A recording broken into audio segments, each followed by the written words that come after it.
निसार साहब और उनका खानदान बेनकाब हुआ है,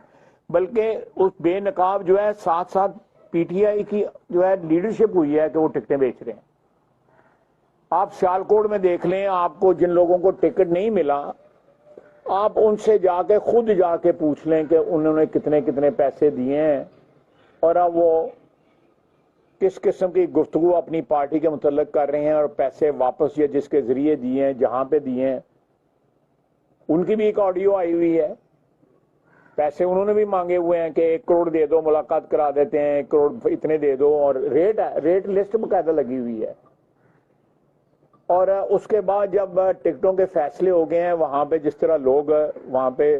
रश जो है, जिस तरह फिल्म फेल हो जाए तो रश टूट जाता है, उस तरह जो है ये उस तरह रश जो है वहां पे टूटा है।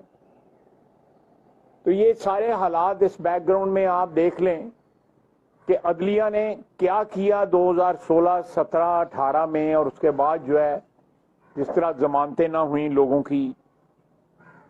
51,000 केस जो है सुप्रीम कोर्ट के पेंडिंग पड़े हुए हैं, सालों से लोगों की जमानतों की एप्लीकेशनें पड़ी हुई हैं, और अब नौबत यहां पे आ गई है कि एप्लीकेशनें दे दी हैं